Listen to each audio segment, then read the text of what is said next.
I used to like listen to rap a lot, and I learned other artists' lyrics, and I figured if I can learn their lyrics, I should write my own.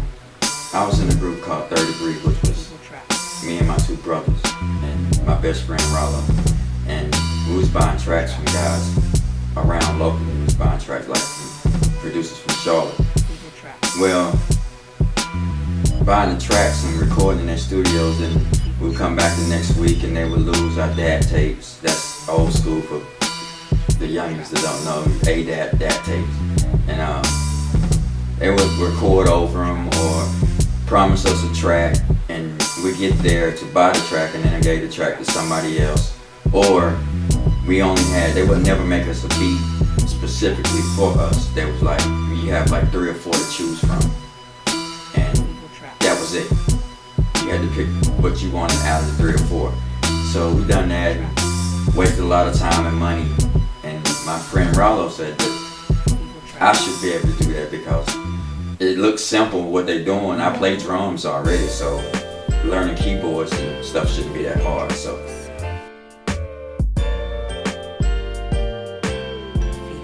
the first album that I produced was for my group, Third Degree, my brothers. And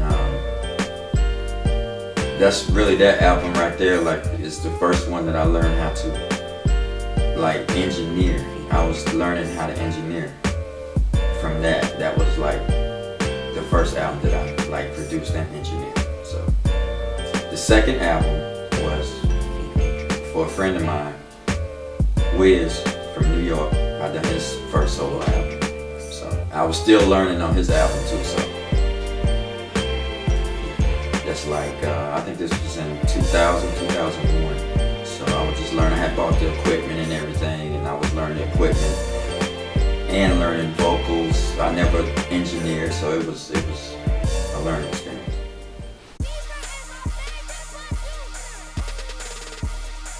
That would have to be my best friend, Eric Price, because he's been playing. He plays guitar, he produces, he engineers.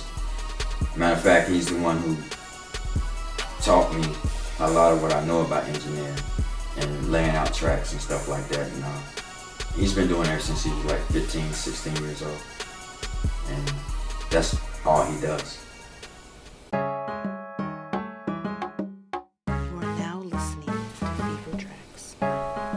The only way I can explain it is when I sit down behind the keyboard, I really don't have an idea of what I'm going to do. I want to do something good, but so I just might start off with a sample, or I might pull up some keys or something in Fruit Loops or Reason, and I just start messing around, and I just get lost in what I'm doing.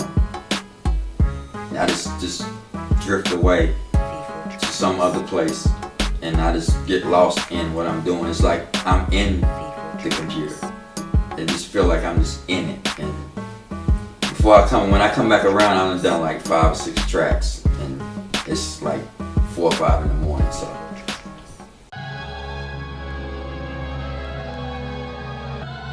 everything, just everything, just creating something from nothing. That's what that is like the best.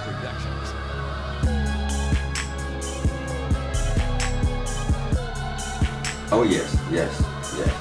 Because it's been times when I first started producing, I was like, I would get mad and I'd go into the studio and produce something. And it shows, because on those days I would make something like real eerie or dark sounding, and then days when I'm happy I would go in and you could tell the difference of how we're feeling from day to day from what you hear.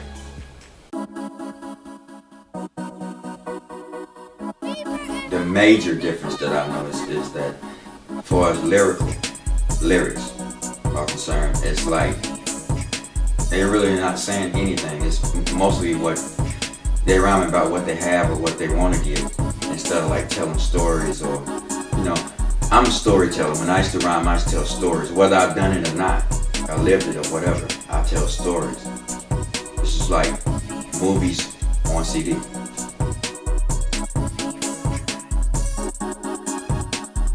I started out on the ASR 10, the Sonic ASR 10. That was my first keyboard, and I went from there to Akai MPC 2000. Started using that, and I would MIDI those out together, and I would do my keys on the sonic and the drums was strictly on the MPC. And the first computer-based software that I made a track on was Cubase, which I was totally against using computers because I thought that was like cheating, until my friend Eric explained to me that my keyboard was a computer too. So I'm like, well, I guess I've been cheating the whole time. I might as well continue to cheat on. Well, I don't consider it cheating no more because you can only get what you put into it anyway. So, and from there, I done had a lot of keyboards. Kurzweil, K2000. Currently, I'm running Fruit Loops, Reason, and I got the new MPC Renaissance back here.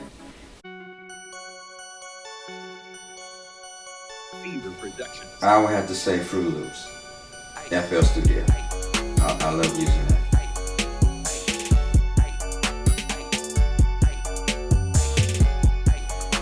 The dedication, because I know a lot of people that's talented, but they're not dedicated to what they're doing. I mean, they come in the studio and they're not prepared, or they are half the song, or something's wrong with their voice that day, or it's just issues. It's dedication to what you do.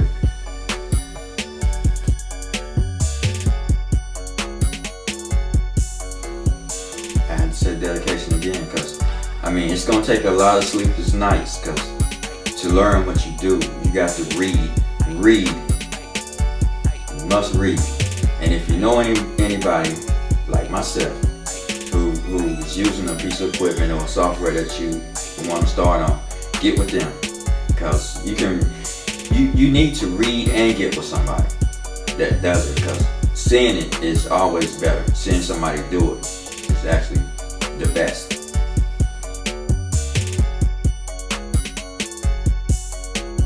I like to go out to the clubs and just kind of like people watch, you know, and I also dance, so I go out and I dance but a lot of times I just sit around and watch people dance and see what type of music is like move them and get ideas of what I should kind of do. You know, I had to keep up what's going on the streets.